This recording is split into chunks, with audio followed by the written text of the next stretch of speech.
บอกฉันสิว่าฉันรักเธอมากเกินไปบอกสิบอกให้น้อยลงต้องทำเช่นไรขอโทษที่ฉันรักเธอ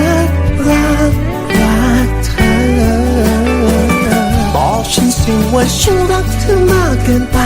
บอกสิบอกกับฉันว่าให้ฉันมีคนใหม่